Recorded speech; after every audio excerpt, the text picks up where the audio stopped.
নমস্কার বন্ধুরা, সোনালী মিনি ব্লগে তোমাদের সবাইকে স্বাগত জানিয়ে চলে এলাম আজকে একটা ব্লগ নিয়ে। এই চ্যানেলে এটা আমার প্রথম ব্লগ। আর আমাদের বাড়িতে হয় 3 তারিখে মনসা পুজো, মানে পৌষ মাসের 3 তারিখে মনসা পুজো। দেখো পাড়ার সকলে আছে, বাড়ির সকলে সবাই কিন্তু সাজুগুজু করে চলে এসছে মাকে নিতে। আর আমিও কিন্তু সেই সময় গিয়ে পৌঁছেছি তাদের মধ্যে। পুজোটাই বসতো।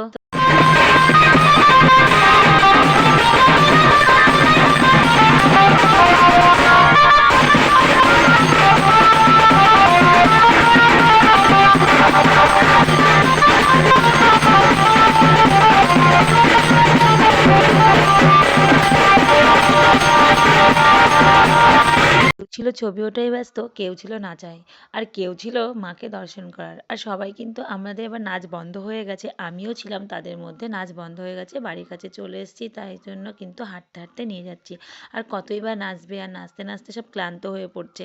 তারপরে কিন্তু আমরা প্রায় কাছাকাছি চলেই এসেছি, আর আসার পরে বাড়িতে ঢুকে গেছি। বাড়িতে যাবার পরে চেঞ্জ করলাম, হাত মুখ ধুয়ে নিলাম, তারপরে কিন্তু মাকে সিংহাসনে তুলে দিল, তার আসনে বসিয়ে দিল আর কি।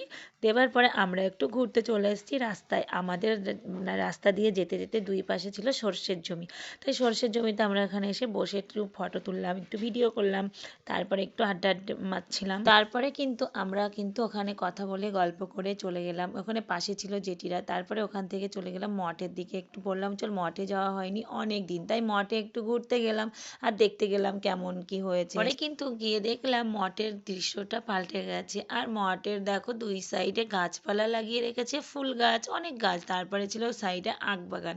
আখ বাগানে যেতে গেলাম, আমাকে কিন্তু বকা দিল আমার মেয়ে। আর আমার ভাই বলছে না, আখ তুলতে যাস না, প্রভুরা ছুটে চলে আসবে। তারপরে কিন্তু ওখান থেকে বেরিয়ে চলে আসলাম। দেখো কতটা সুন্দর লাগছে, সাইডে ছিল সর্ষে ফুল, দেখতে ভীষণ ভালো লাগছে। অনেক দিন যাওয়া নেই তো আরও বেশি মনে হচ্ছে ভালো লাগছে। তারপরে কিন্তু মন্দিরের ভিতরে ঢুকে গেলাম। মন্দিরের ভিতরে যাওয়ার পরে কিন্তু মঠের ভিতরে যে আমি দেখছি যে নিত্য নতুন লাগছে, ফুল গাছগুলো লাগিয়ে রেখেছে, খুব সুন্দর করেছে।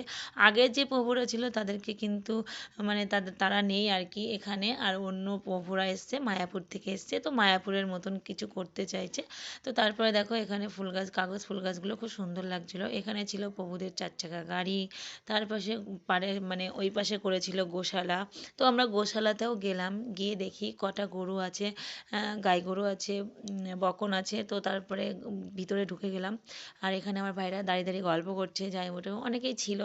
তারপরে দেখো গোশালায় ভিতরে ঢুকে গেছি। ঢুকে যাওয়ার পরে গরুগুলো দেখলাম আর দেখতে গেলাম। এই বাচ্চা মেয়েটা ওখানে মনে হয় থাকে, কি জানি না, বলতে পারবো না। তারপরে আমরা চটি পরে ঢুকে গেছিলাম, আমাদের বললো চটি পরে ঢুকতে নেই। আবার বাইরে বেরিয়ে এসে তারপর চটি খুললাম। তো বাড়িতে চলে এসেছি ঘোরাঘুরির পরে। দেখো এখানে পুজো হচ্ছে, এখন হবে অঞ্জলি। আর অঞ্জলি দেবে সবাই, সব বোনরা, সব। যে আমি তো পুজো করতে পারবো না, যেহেতু আমাদের পুজোটা হবেই না এবছরে। আর মানে একটু অসুবিধা আছে। তো তারপরে কিন্তু সবাই পুজো দিচ্ছে, এখানে গল্প করছে, আমরাও ছিলাম, আমরাও এখানে দেখছিলাম। আর সব দিদিরা কিন্তু এখানে বসে আছে। তো আমার ব্লগটা কেমন লাগলো অবশ্যই কমেন্ট করো, তার সাথে সাবস্ক্রাইব করে দিও। চলো।